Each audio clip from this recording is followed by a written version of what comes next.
Salut, c'est Trado. Voilà la vidéo de mise à jour pour l'or.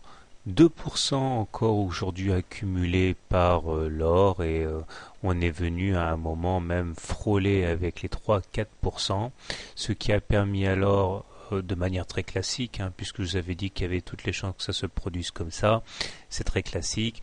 On est venu casser le précédent historique à 1912 et effectivement, comme on l'a pu le voir hier, ce qui est très classique s'est produit, à savoir qu'on est venu toucher la Bollinger supérieure qui s'est refermée sur les cours et qui a permis de juguler la poussée haussière, et nous terminons plutôt mal, puisque on termine en dessous des niveaux d'hier, vers 1880, et l'addition aurait pu être encore plus salée puisqu'on est venu prendre appui sur la moyenne mobile à 7 séances pour rebondir.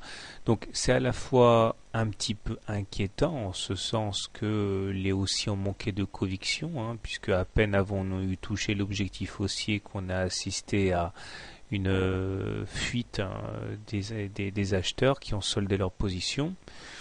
Mais c'est également rassurant puisqu'on voit qu'un simple retour sur la moyenne mobile à 7 séances a permis d'organiser des rachats à bon compte, et la mèche haute est aussi longue que la mèche basse, ce qui montre quand même qu'il y a des intérêts acheteurs même s'il y a des intérêts vendeurs.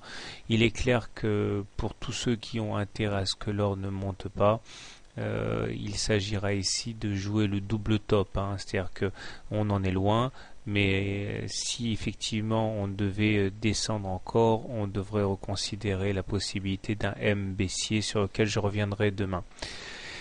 On voit également que du fait que nous ayons inscrit un plus haut aujourd'hui par rapport au 22 et 23 août, on est en phase d'une triple divergence baissière, excusez du peu, MACD momentum stochastique, puisque dans ces trois cas, on n'a pas inscrit de plus haut alors que nous avons inscrit un plus haut sur les cours. Ça fragilise un petit peu la tendance haussière en cours. Je vous rappelle qu'une divergence baissière n'est pas à elle seule un élément suffisant pour vendre à découvert. C'est simplement une alerte pour ceux qui voudraient acheter. Sinon, ça reste quand même très globalement positif, puisque là, même si on a percuté l'objectif haussier qui était la médiane de la fourchette d'Andrews bleu, on a un MACD au-dessus de son signal, un momentum positif, un stochastique en zone de surachat, prouvant la mainmise des haussiers sur les cours. Avec un or au-dessus de la M20 haussière, on est donc clairement en tendance haussière. Alors si vous êtes haussier, si vous voulez trader l'or à la hausse, vous pouvez acheter les contacts avec la M7, un autre point d'entrée intéressant et un retour sur la M20. Si vous êtes très agressif, vous pouvez même rentrer maintenant, mais vous vous exposez à ce fameux double top là. Si vous êtes baissier, vous avez un bon point d'entrée ici, puisqu'effectivement il semble que le précédent top à 1912, aidé en cela par la Bollinger supérieure, constitue au moins pour l'instant un rempart contre la hausse. Quant à moi, naturellement, puisqu'on est en tendance haussière, je privilégie les achats aux ventes. Bonne soirée, bon trade, à demain.